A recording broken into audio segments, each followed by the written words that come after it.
Bem-vindos, caros telespectadores, à Lusac TV. Bem-vindos a todos que estão em casa, à Ludmila, uma boa semana. Olá, Daniela, obrigada. Uma boa semana também para si, que nos acompanha todas as semanas, e também aos técnicos que todas as semanas estão comigo e com a Ludmila por detrás das câmaras, também uma boa semana para eles. Hoje vai poder ver... Duas entrevistas, uma com a Cláudia Madeira, fadista e que esteve recentemente em Montreal, e temos também uma entrevista com a Filomena Amorim, que é maestrina do Coro Senhor Santo Cristo. Vai poder ver ainda duas reportagens, uma no ateliê de Paula Vasconcelos, que é coreógrafa e bailarina, e uma outra reportagem na comunidade portuguesa final da Taça Portugal, Benfica-Rio Ave. Como todas as semanas, o ponto de vista de Carlos de Jesus. Como vê, uma boa programação para ficar desse lado, para estar comigo e com a Ludmila durante esta semana. Fique connosco. Até já.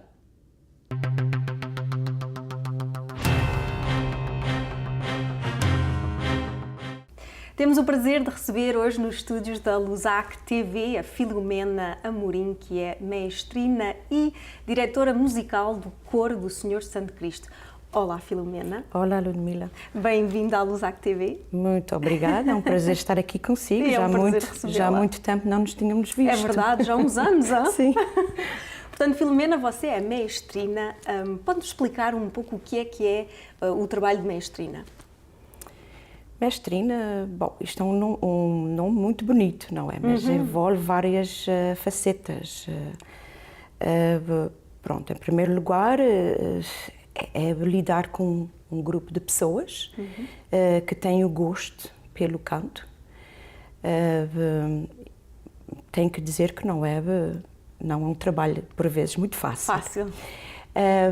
Mas pronto, há essas pessoas que gostam e que acham nesse trabalho uma experiência espiritual muito rica, que aliás também eu a sinto, por isso estou envolvida nisso há muitos anos e tento, dentro do possível, transmitir essa espiritualidade através do canto litúrgico. Também é uma outra faceta, é saber escolher o repertório. Isso também é muito importante, conforme os conhecimentos que eu tenho. Uma vez que o repertório é escolhido, é preciso trabalhá-lo e depois ensiná-lo.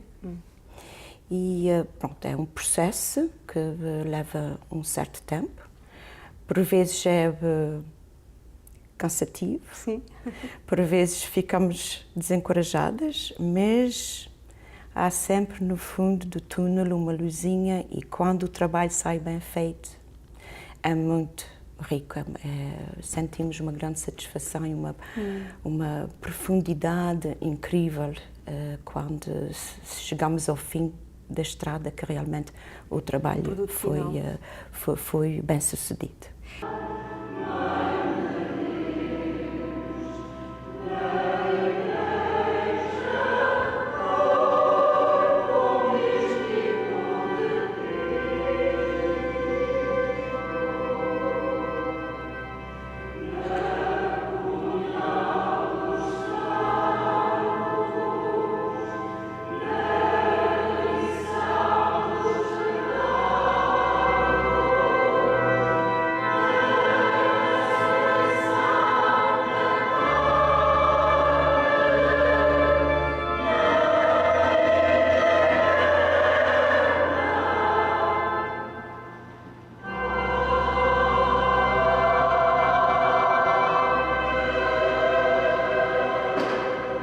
Quanto tempo pratica para que isso tudo seja um produto? Isto, todas as semanas já ensaio, não é?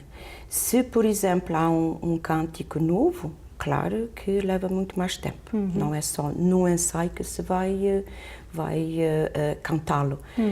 Sobretudo se é um cântico que é feito a harmonização, com harmonizações, torna-se complexo e é preciso muitos dias de trabalho até que o cântico fique bem, para ser posto no repertório. Você criou esse coro, há quanto tempo já existe? Da maneira como o grupo está estruturado presentemente, em 1970. 1970? Sim. Eu comecei mais nova, eu comecei a trabalhar na igreja, no âmbito da animação litúrgica, tinha 14 anos. Mal tocava umas coisitas, muito pouco, mas naquela altura havia uma necessidade e o padre da época, o senhor padre Fatela, que já o tem, estava sempre atrás do meu pai, deixa vir a miúda. E assim comecei. Começámos, lidava muito com as crianças da catequese naquela altura e nós começámos... E isto já era aqui, no Canadá? Sim. Isto em 1968. Você veio para o Canadá ou nasceu? Vim com 10 anos de idade para o Canadá. Cheguei aqui em agosto de 1964. Por isso, a minha carreira... Bom, eu fui dirigida por esse caminho porque o meu pai e a minha mãe sempre trabalhou muito aqui a nível da paróquia, da missão de Santa Cruz. Não sei se sabe, mas foi o meu pai que mandou vir a imagem do Senhor Santo Cristo. Não sabia. Sim. A imagem do Senhor Santo Cristo chegou em 1966 e o meu pai é que se ocupou de trazer, até ofereceu à igreja a imagem. Interessante. E pronto, e eu vi sempre o meu pai trabalhar muito, a minha mãe, a minha avó materna também tinha muito talento para o canto. E pronto, eu fui criada neste ambiente. Diga. Não ia só dizer. Porque se começar a falar, nunca mais acaba. Portanto, foi assim que você criou essa paixão pela música, pelo cântico? Sim, exatamente. Pronto, naquela altura, estamos a falar de 1966, e tive uma experiência, aliás, já tinha tido em criança em São Miguel, que havia ter para aí os meus 5, 6 anos, antes de vir para cá, para o Canadá, que, bom, eu fui à missa, íamos à missa todos os domingos, evidentemente, e naquele domingo era o mês de maio, e o padre, depois da missa, ensaiava as moças para cantar as novenas do mês de maio. E eu tinha ido com a moça, que era também cantora no coral, tinha ido à missa com ela, a moça que trabalhava na nossa casa a tomar conta de nós, porque os meus pais emigraram primeiro do que nós, os filhos. E a minha mãe deixou uma moça para ajudar a minha avó e a minha tia a cuidar de nós. E eu fui com a moça, fomos à igreja e era suposto vir para casa depois da missa e quando eu vi o órgão a tocar e as moças a cantar, eu já não quis voltar para casa. E a moça dizia, a menina tem que ir para casa, senão a sua avó vai ficar zangada consigo e a sua tia. E ela dizia, não, eu quero ficar contigo. E aquilo para mim foi naquela idade tão pequenina, mas tocou-me, verdadeiramente tocou-me.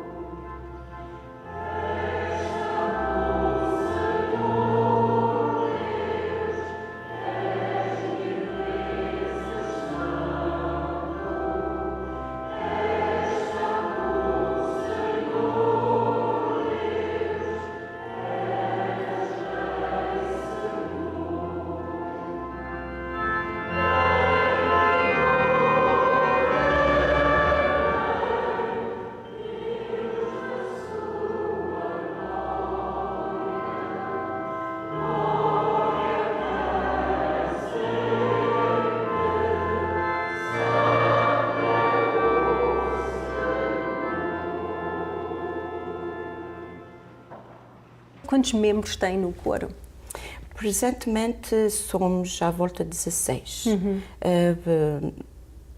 Às vezes temos alguns mais, porque tem outros grupos que eu também ensino e que às vezes em festas especiais gostam de se juntar ao grupo principal e assim participamos todos juntos. E como é que... Roda 20 pessoas. E como é que se passa a escolha dos membros? Será que há uma audition, como se diz em inglês, que as pessoas têm que fazer?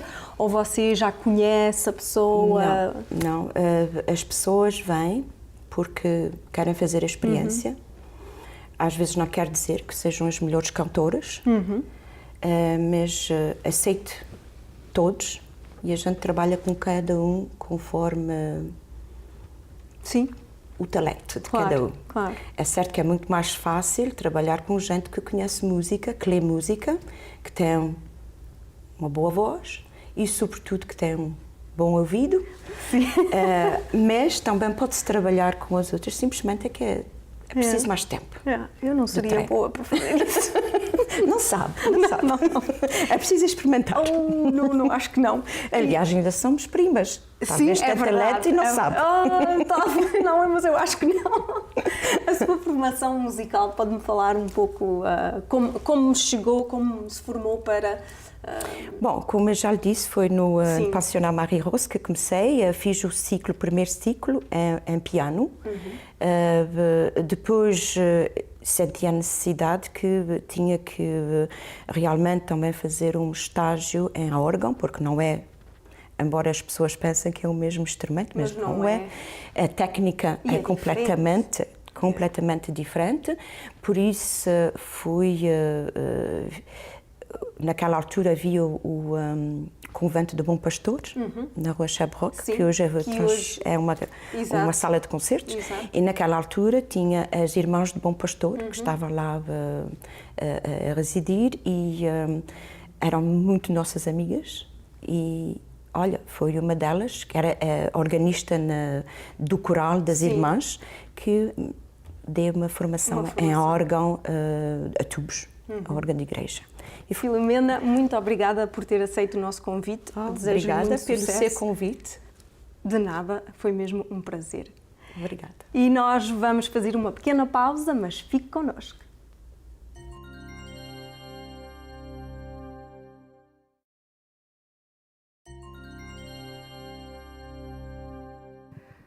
Estamos no estúdio da Pigeons Internacional, a companhia dirigida pela coreógrafa Paula de Vasconcelos, com quem já tivemos o prazer de conversar. Hoje estamos aqui para falar sobre o espetáculo Intimista, baseado na obra de Sylvain Tesson, Dans les forêts de Sibérie, um espetáculo que está em exibição desde o dia 6 de maio a 17 de maio, todas as manhãs, às 10 da manhã, aqui no estúdio da Pigeons Internacional. Um espetáculo que contrasta com os outros espetáculos da companhia, normalmente apresentados em grandes salas, e a Paula de Vasconcelos vai-nos falar um pouco sobre este projeto. Isto é uma adaptação de um livro que se chama Dans les forêts de Sibérie, de Sylvain Tesson, que é um autor francês contemporâneo, fantástico. O livro ganhou vários prémios, é mesmo um livro lindíssimo, e relata a história verdadeira da sua passagem em Sibéria. Ele viveu 6 meses sozinho, numa cabana assim no meio da floresta, 3 dias de caminho da próxima cabana. E, bom, é uma adaptação muito íntima, num contexto muito underground, aqui no nosso estúdio. Fazemos a apresentação de manhã, com a luz do dia, porque é um espetáculo, finalmente, sobre a solidão e a contemplação do mundo. Então, é um trabalho muito especial, nunca fizemos assim um trabalho tão íntimo. Nós normalmente apresentamos sempre em grandes teatros, etc., mas isto foi tipo um trabalho de pesquisa profunda sobre como é que se pode criar espetáculos com muito pouco, um trabalho sobre a simplificação das coisas. E isso também é em relação com o livro, porque o livro é tudo, fala disso, desta necessidade para nós de pararmos, de viver com mais simplicidade, avaliar o que é verdadeiramente necessário na vida. Então, foi um projeto fantástico, com um ator maravilhoso e bom, foi assim um trabalho diferente. E, exatamente, porque estamos habituados a ver a Pigeons Internacional a atuar mais em grandes salas. Porquê é que decidiram desta vez fazer esta peça mais privada? Bem, eu queria trabalhar sem a grande máquina de produção, sem pensar no marketing.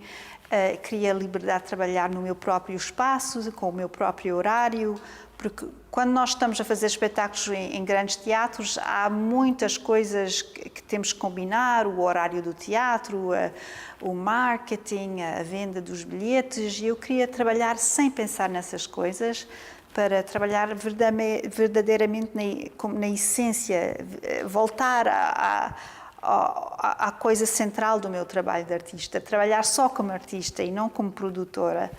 Então, foi assim que decidimos trabalhar. E também dá muito bem com o livro, porque o livro fala disso. É uma ligação muito... uma ligação inteligente, penso eu, com a temática do livro, que é sobre a solidão, sobre a contemplação, sobre as coisas simples da vida. Já vai a meio das apresentações. Sim. Como é que tem sido? Que balanço é que faz desta experiência? Uma balança humana, artística fortíssima, com pequeno público, mas só temos 22, só podemos receber 22 pessoas, então já sabíamos que ia ser um público pequeno e só foi divulgado com o Facebook e e-mail, não houve publicidade oficial. Mas foi fantástico e hoje, por acaso, coisa extraordinária, apareceu aqui uma senhora jornalista da Sibéria que agora quer levar o espetáculo para a Sibéria. Então, às vezes há coisas assim geniais na vida. E vamos lá ver, agora vamos começar lá já a ver se podemos ir apresentar o espetáculo num festival lá em Irstuk, na Sibéria. Então, tem sido fantástico. Se calhar agora então passamos mais para outros projetos, não é? Que também em breve vai estar em Portugal, vão levar a companhia a Portugal. Exatamente. Fala um bocadinho desse projeto. Sim, vamos apresentar o nosso último espetáculo que se chama L'Architecture de la Paix, que foi uma coprodução com o Teatro São Luís e que inclui também 2 artistas portugueses fantásticos, a atriz Ana Brandão e um músico que chama-se Carlos Milhomens. E agora vamos todos apresentar o espetáculo em Lisboa, no Teatro São Luís, em julho.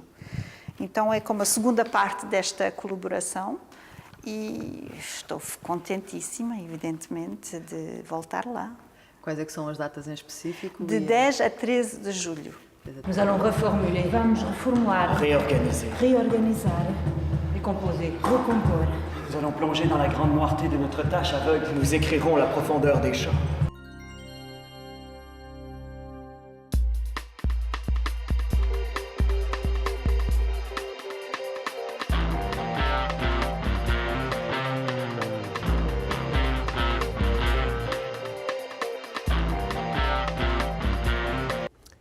Há um escritor americano muito interessante. Ele é filósofo, antropólogo, tem estudado bastante a evolução das sociedades em geral. O primeiro livro que eu li dele, aliás, um livro muito interessante também, porque fizeram até um documentário que tem passado várias vezes na PBS e penso que também está na internet. O autor chama-se Jared Diamond e o livro é Guns, Germs and Steel. Em português parece que se chamou Micróbios, Armas e Aço, qualquer coisa assim no género. O livro é muito interessante no sentido que ele procura demonstrar que a evolução das sociedades não tem nada a ver com o nível de inteligência dos seus cidadãos. Isto é, toda a humanidade, todos os seres humanos são mais ou menos iguais, temos o mesmo ADN, a mesma capacidade, mas é a situação geográfica e, por consequente, também histórica, que faz com que as sociedades evoluam de maneira diferente. Ele dá um caso realmente espetacular, que é quando ele diz que, por exemplo, os sumérios, milhares de anos antes de Jesus Cristo, inventam a escrita e, quando Cristóvão Colombo chega à América, os incas daquela altura ainda não tinham um alfabeto, ainda nem sequer conheciam a roda. Ao que parece que tinham a roda para brinquedos, mas não precisavam da roda como meio de transporte, porque para isso tinham escravos. Ora, não é que os incas fossem uma raça inferior, nem que os sumérios fossem uma raça superior. É simplesmente que as condições geográficas em que cada um se encontravam ditou esse atraso ou avanço da tecnologia. Porque um país que está, uma nação, um povo que está fechado sobre si mesmo, porque condições geográficas geralmente, e por vezes também históricas, não pode alargar-se, realmente ele está condenado a definhar. Enquanto que as nações que podem partilhar da vizinhança, de outros parceiros, trocas culturais, tecnológicas, fazem com que esses países avancem. Por conseguinte, quer dizer, todos nós sabemos que realmente nós somos o resultado da história e da geografia. E se há um país que é a prova cabal disto, esse país é Portugal. É Portugal porquê? Porque Portugal, a história fez com que ele ficasse ali naquele quadradinho encravado na Península Ibérica, com os espanhóis todos à volta e em frente o mar. Portanto, sem nenhuma via direta por terra em relação ao resto da Europa. Portanto, como eu disse, um país que não se pode desenvolver relações com os outros definha, não é? Os portugueses dos anos 1400, 1500, portanto, dos descobrimentos, tiveram a sabedoria de pensar que o mar, o oceano, em vez de ser um papão que devorava os marinheiros, podia ser a porta de salvação, porque Portugal precisava de sair. Portanto, quer dizer, a situação geográfica de Portugal obrigou Portugal a sair. E realmente foi por isso que os portugueses daquela altura conseguiram vencer os medos que representavam os papões do mar. Não nos esqueçamos que o mundo pensavam que era assim como um prato redondo e que, entre a altura, chegava-se à beira do prato e, pumba, caía-se. Quer dizer, além do mar, havia o precipício diretamente ao inferno, sobretudo. Por conseguinte, os portugueses saíram e foram para todo lado, desde o Brasil ao Japão, passando pela África, pela Índia, pela China. De tal modo que o nosso grande poeta do século passado, o Fernando Pessoa, dizia: os portugueses têm uma pátria pequena para nascer, mas têm o mundo inteiro para morrer. Estes pensamentos vieram à baila por causa de um acontecimento curioso, ocorrido há bem poucos dias. Foi o seguinte: entrei numa livraria, por sinal anglófona, Chapters, e fiquei muito surpreendido porque logo à entrada tinha um escaparate de livros com as últimas obras aparecidas em francês. E entre eles encontrei lá este livro do Carlos Taveira, Mots et Marées. Comecei a folhear o livro, achei realmente interessante, e o livro é uma história romanceada, é o romance da vida de um tal Pedro da Silva, de Le Portugais. Com certeza que a maior parte dos nossos telespectadores já conhecem a história do Pedro da Silva, que foi o primeiro carteiro na Nova França, ou seja, o primeiro carteiro do Canadá, finalmente, e todos aqueles que lhe seguiram, digamos. Aliás, até há bem pouco tempo, o Post Canadá fez uma emissão especial de seres dedicados a este nosso compatriota dos primeiros tempos, o Pedro da Silva, de Le Portugais. Ora, o que acontece é que eu, depois de ter comprado o livro, comecei a ler o livro e, por coincidência, dias depois recebo um e-mail a convidar-me para uma conferência numa biblioteca municipal na Ilha Perrot, onde ia estar presente. Portanto, a conferência seria dada pelo nosso autor, o Carlos Taveira. Eu pensei para comigo, bem, ele vai provavelmente lançar o livro ou vai promover esta sua obra. Qual é a minha surpresa quando lá chego e que afinal verifico que aquilo se tratava de uma reunião promovida pela senhora Suzanne da Silva. É preciso notar como é que ela escreve o nome dela. Da Silva, ela escreve D maiúsculo, A, apóstrofo, e depois Silva, mas Silva com Y. Esta é a evolução, de certo modo, que o nome da Silva, vem do Pedro da Silva, o tal primeiro português, primeiro carteiro canadiano, e esta senhora Suzanne da Silva adora a genealogia, pôs-se à procura dos seus ancestros, dos seus antepassados, e chega ao Pedro da Silva. E então descobriu que havia muitos mais da Silvas, que havia também outros de famílias de Português originários da mesma altura. E, portanto, ela foi à procura dessas provas documentais que ligavam esse Pedro da Silva e foi mais longe, até foi a Portugal ver se encontrava vestígios do seu antepassado. Infelizmente em Portugal não encontrou, porque Pedros e Silvas, aquilo é mato, quer dizer, não encontrou. Aventou-se a hipótese de talvez ele viesse de Setúbal, mas enfim, no tempo que ela lá esteve e que andou à procura, não encontrou a origem desse Pedro da Silva. O facto é que ele existiu, que ele morreu com 66 anos, e que está enterrado em Quebec, e teve 14 filhos, e desses 14 filhos, quando morreu, já tinha muitos netos e bisnetos. Portanto, deixou uma bela descendência. Ora, o nosso autor, Carlos Taveira, que é também descendente de portugueses, embora natural de Angola, emigrou aqui para Montreal, hoje vive em Ottawa, trabalha para o governo federal como informático, mas a sua grande paixão tem sido o estudo da presença portuguesa nos primórdios da Nouvelle France. e tem estudado a vida do Mateus da Costa, aquele negro que era intérprete dos navegadores franceses que chegaram aqui, intérprete entre o francês e as línguas dos autóctones, dos índios. Portanto, como naquele tempo não havia escolas de línguas, nós perguntamos, mas como é que ele sabia as línguas dos índios? O que quer dizer que ele também já cá tinha estado com outros portugueses e que tinha vivido com os índios durante algum tempo, porque não havendo escolas e não havendo livros para se aprender as línguas, ele só podia ter aprendido a língua dos índios, tendo vivido com eles durante algum tempo. Pois o Carlos Taveira tem estudado isto e mostrou-nos os documentos extraordinários que ele tem encontrado, tem vasculhado, foi encontrar mapas com o desenho das terriolas, das propriedades, onde lá estão os nomes portugueses, e muitas vezes a grafia não diz que aquilo é português, mas depois vem sempre acrescentado, porque eles não eram capazes de dizer exatamente como descreviam o nome corretamente, e acrescentavam "dit le portugais", e portanto ele sabe que eles eram portugueses por isso. Encontrou imensa gente.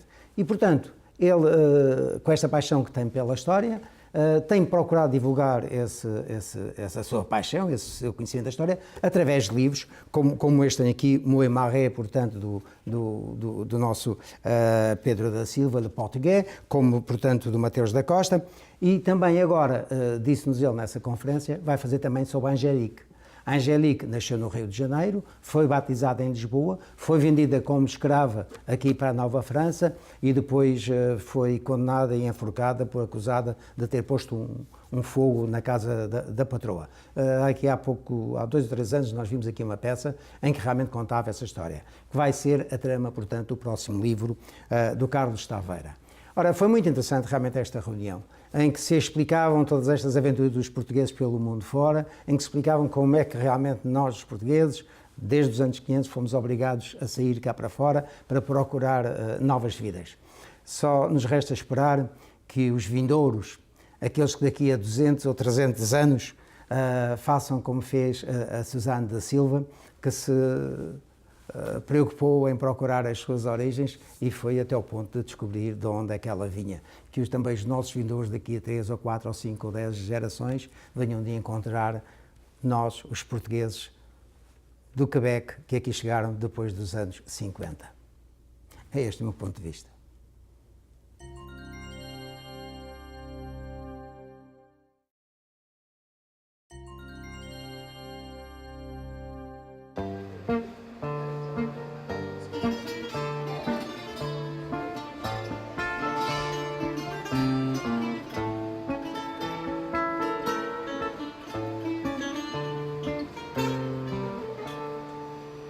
Sou do fado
vocês comigo. Mais alto.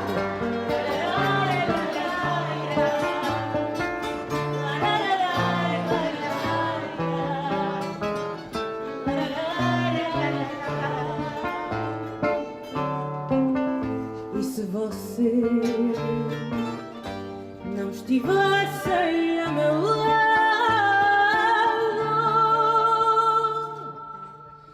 então não havia fado, nem fadistas como eu sou.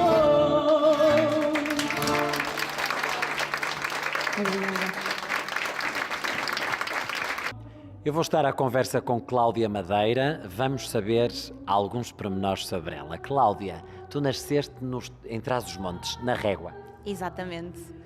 Em 1982. Isso não era para dizer, mas tudo bem. Qual é a tua influência do fado? Tu cantas fado, mas pensas ou influencias em quem? Bom, inicialmente as minhas influências são as que há pouco referi, Amália Rodrigues, Alfredo Marceneiro, Max e Fernando Farinha. Evidentemente depois fui crescendo e atualmente as minhas referências são Camané, Ricardo Ribeiro, Ana Moura, sobretudo, e Marisa também. És parecida com a Ana Moura. Cantas também muitos temas dela? Não, há um tema que eu canto que ela gravou no primeiro álbum, mas não tenho a voz forte e quente que ela tem. Temos uma voz diferente, felizmente, mas já me disseram que sou parecida com ela, sim. Tens músicas próprias, temas próprios, ou se não tens, pensas em escrever? O meu trabalho Fado Fora de Portas tem 11 fados tradicionais e os poemas são originais, escritos por um poeta algarvio, que é o Sr. Isidoro Cavaco, mas penso em 2015 fazer metade do álbum de fados tradicionais, nunca deixar as minhas raízes, no caso as raízes do fado, e a outra metade de composições musicais originais também. É a tua primeira experiência fora de Portugal ou já tinhas cantado fora de Portugal? Não, e depois de lançar Fado Fora de Portas, eu já estive nas comunidades portuguesas da Suíça e de Genebra, em Marselha também, já por 2 vezes, e estive o ano passado em setembro em Xangai, um bocadinho mais longe, a levar o fado. Só havia uma pessoa portuguesa na plateia, portanto foi uma experiência diferente, e agora no Canadá, portanto em Toronto e agora em Montreal. Preferes cantar em Portugal ou fora de Portugal? Há diferenças? E vocês que saíram de Portugal e estão fora, quando veem alguma coisa que vem de Portugal, de certeza que têm um bocadinho mais de atenção. O fado, se calhar em Portugal é uma moda, porque é património da humanidade, e para vocês é saudade, é cultura, é aquilo que vocês deixaram, é tristeza, exatamente, é um bocadinho daquilo que vocês deixaram no vosso país. Eu costumo dizer que há diferenças, inclusive no silêncio. É diferente. Eu tenho sido muito bem recebida no estrangeiro, talvez por essa saudade, por essa vontade de ter alguma coisa que seja do país onde nasceram, do país que deixaram, porque ninguém deixa o país de ânimo leve. Por mais que vá à procura de uma aventura, por mais que vá à procura de concretizar um sonho, as pessoas chegam a um país diferente e, sobretudo, Canadá. Vocês estão muito longe de Portugal, não é? Não é como hoje em dia, em hora e meia, quem está na França põe-se em Portugal. Vocês não, demoram 8, 9 horas ou mais, não é? Pelo menos foi aquilo que eu demorei. Portanto, vocês estão um bocadinho longe e eu acho que, por esse facto, eu tenho tido dias tão agradáveis aqui. As pessoas querem mostrar como é Montreal, como é Toronto. Eu tive a oportunidade de conhecer várias pessoas portuguesas, tanto em Toronto como aqui, têm necessidade de me mostrar os monumentos, as coisas positivas que há aqui, talvez uma forma de me dizerem isto aqui também é bonito, talvez uma forma de se convencerem que não podem voltar para Portugal porque aqui também estão bem. Portanto, sim, sou recebida de maneira diferente do estrangeiro. A chuva molhava-me o rosto, gelado e cansado. As ruas que a cidade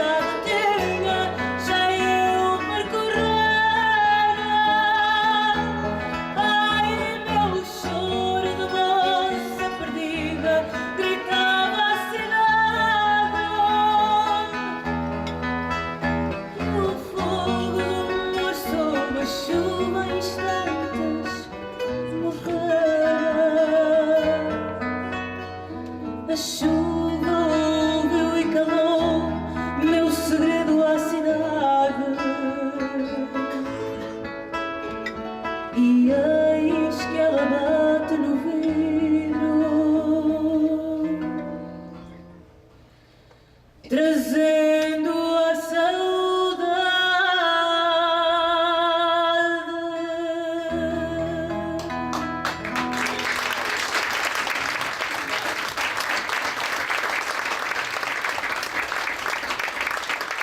O fado, a música, a cultura vai mal em Portugal. Nós estamos a atravessar uma fase bastante complicada, os apoios são nulos. Fado Fora de Portas é um investimento meu e da minha família, não tive apoio de ninguém, portanto ninguém me patrocinou. Eu paguei desde o aluguer do estúdio ao trabalho dos músicos, à reprodução dos CDs, inclusive a própria publicidade, as idas à televisão, as idas às rádios, não há apoios. Isto é um investimento que eu fiz em mim própria porque acredito no meu potencial e, acima de tudo, acredito na paixão que tenho pelo fado.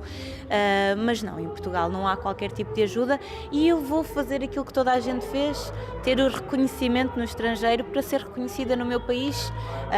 Eu não me posso queixar, eu tenho tido bastantes espetáculos, posso dizer que desde que estou no Canadá já recebi 2 mensagens a marcar datas para espetáculos e felizmente estou disponível. Quando voltar, eu regresso já agora no final do mês, logo no dia 5 eu tenho um espetáculo no Porto e mais, portanto tenho 4 ou 5 espetáculos já a seguir, portanto eu não me posso queixar. Se dá para viver da música, dá para sobreviver. E o importante é que dê para cantar. E tu cantas muito bem, cantas e encantas. Desejo-te boa sorte. Espero que estes dias que ainda vais cá ficar, que gostes e que tenhas muito sucesso na tua carreira. Não sei se queres terminar com alguma emoção tua, mas pronto, eu despeço-me aqui e deixo-te a palavra. Obrigado. Obrigada eu. Eu vou dizer aquilo que digo, que tenho dito nas entrevistas, porque realmente sinto isto. O meu pai foi imigrante na Alemanha e na Líbia durante algum tempo. Eu ainda não era nascida, mas sei bem o sofrimento que a minha mãe transmitia por não o ter. E eu quero dizer às pessoas que tiveram a coragem de sair das suas casas, do seu país, dos braços das pessoas que amam, para vir lutar por uma vida melhor, quero-lhes dizer que lhes desejo o melhor deste mundo. Continuem a ser, sobretudo, portugueses, leais às vossas raízes. Portugal é um país lindíssimo de norte a sul e eu espero que consigam atingir aquilo a que se propuseram quando vieram para o Canadá ou quando decidiram emigrar. Desejo-vos muita sorte. Continuem a ouvir o fado, sobretudo Cláudia Madeira. E o meu desejo é que eu possa voltar em breve. Saúde.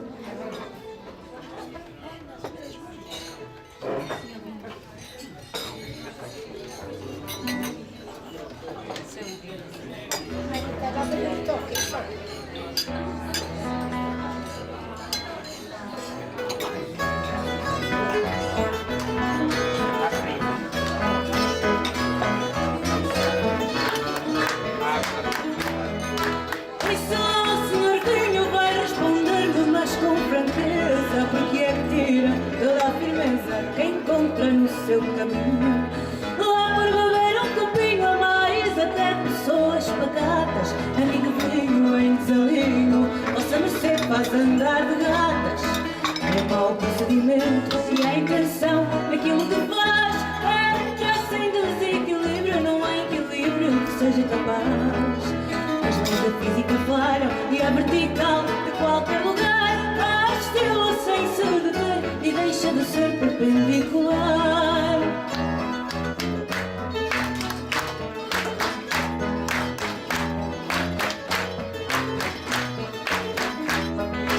Eu já fui respondo vinho, a folha solta a bailar ao vento, fui raio de sol no firmamento que trouxe a um doce sabor. Ainda lembro o calor do sol que assim até eu dou vida, aumento o valor seja de quem for, em boa conta, peso e medida. E só faço mal a quem me julga, ninguém faz pouco de mim. Quem me trata como água é ofensa paga, eu caço assim. Vossa mercê tem razão e é ingratidão falar mal do vinho e a provar o que digo. Amo os meus amigos a mais um copinho.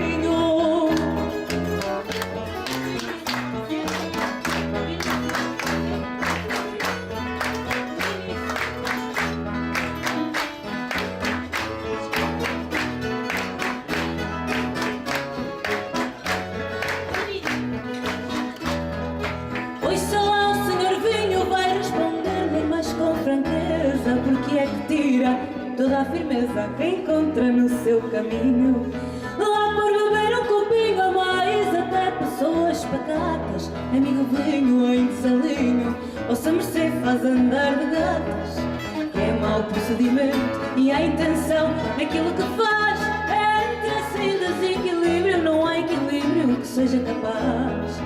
As leis da física falham e a vertical a qualquer lugar oscila sem se deter e deixa de ser perpendicular.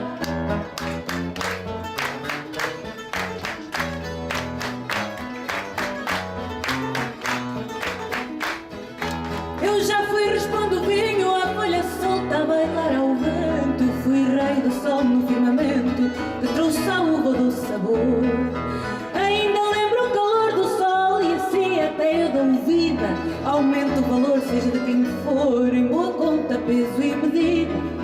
E só faço mal a quem me julga, ninguém faz pouco de mim. Quem me trata como água é ofensa, pago o caço assim. Vossa mercê tem razão e é ingratidão falar mal do vinho e a provar o que digo. Vamos, meus amigos, a mais um copinho.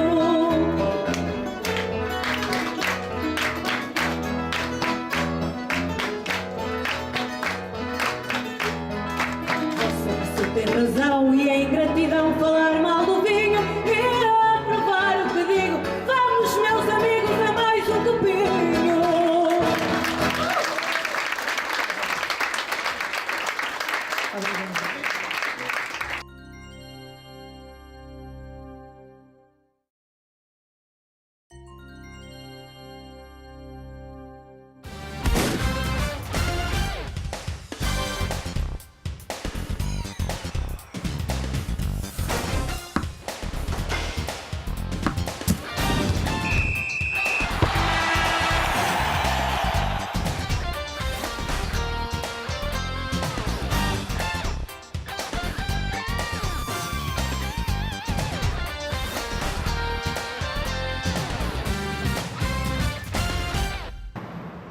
O jogo da Taça de Portugal, disputado recentemente, fechou a época futebolística em Portugal.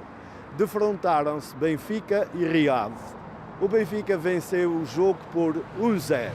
Nós fomos à comunidade portuguesa para recolher algumas informações dos adeptos. Gostei muito da final, do comportamento do Rio Ave, foi excelente, foi uma boa final, é isso que eu gosto, de bom futebol, de bons momentos como este. E bom, e viva o futebol. Bom, sou sportinguista, mas é assim mesmo. Eu gosto sobretudo de uma boa partida de futebol e foi isto que aconteceu.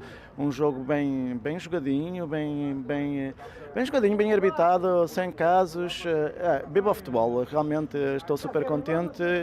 Bom, e também compreendo isso e parabéns ao Benfica, porque é um justo vencedor. Um bocadinho cansados, tiveram dificuldade durante um bocadinho do jogo, sobretudo na segunda parte, mas mereceram. É isso, não esperava que o Benfica ganhasse por mais...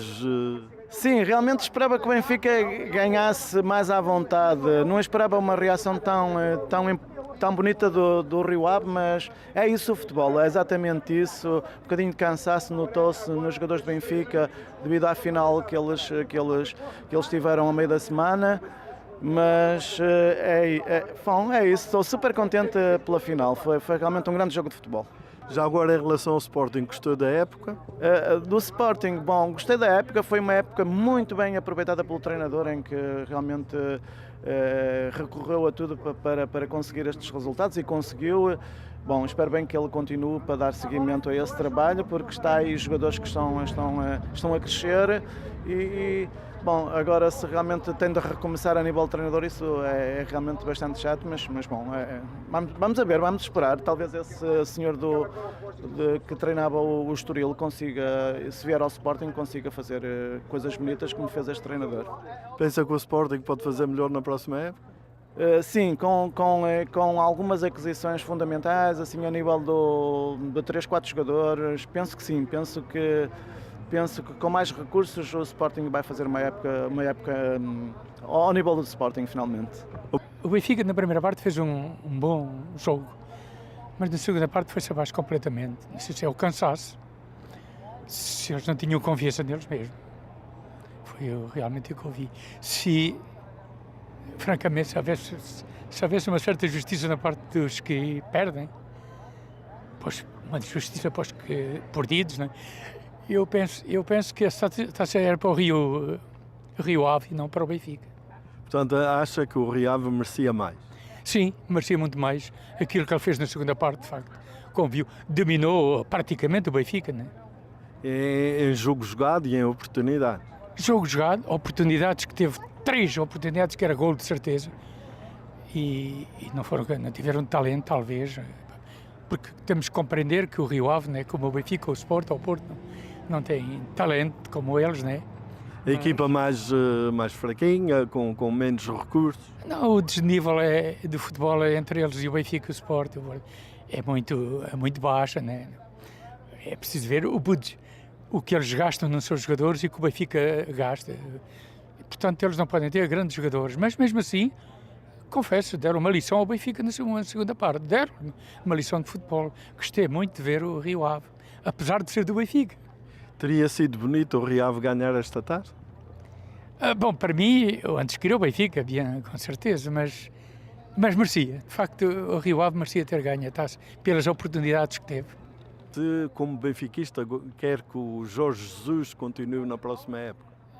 Bem, eu realmente não estava lá muito, não tinha muita confiança dele na época passada, que fez uma época completamente catástrofe. Mas este ano parece estar melhor, né? Mas o que eu tenho contra ele é uma coisa que é difícil. Teve 2 anos, para compreender que aquele guarda-redes que ele tinha lá, que não prestava para nada, é que o homem não tinha mesmo tipo de guarda-redes e ele continuava a fazê-lo jogar. Ele viu que realmente que estava enganado e pôs este guarda-redes, que é muito bom. Se não fosse ele, o senhor Norberto, e o senhor com certeza que viu o desafio, se não fosse ele, o Benfica tinha perdido o jogo. Portanto, para a próxima época, o Jorge Jesus, na sua opinião, deve continuar? Sim, realmente deve continuar, porque não há razão nenhuma. Fez uma grande época, não há razão de trocar treinador, não é?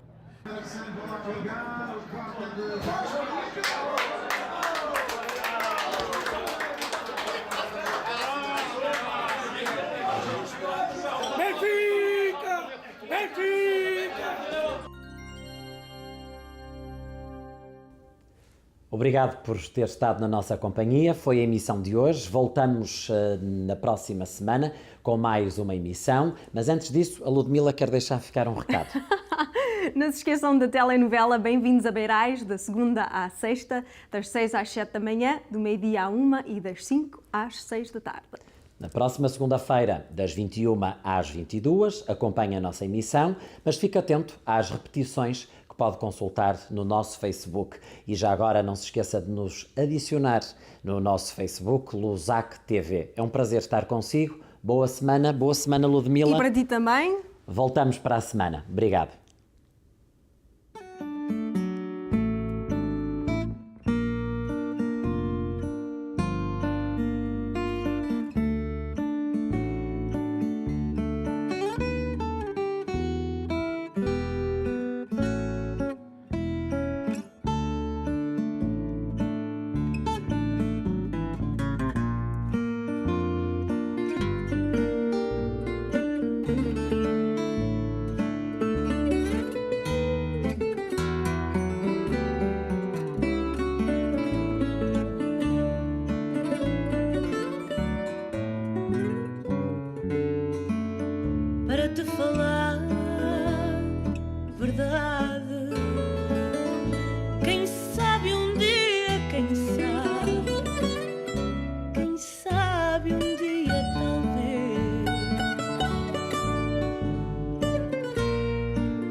essa mágoa que não vês.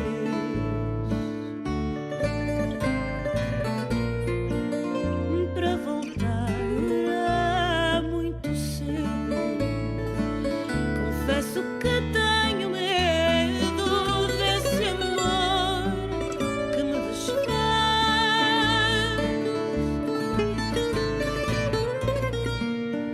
Para voltar é muito cedo.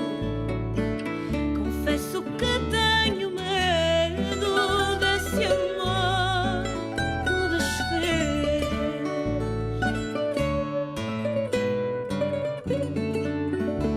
Se eu conseguir esquecer o que me fazes sofrer e vencer a timidez,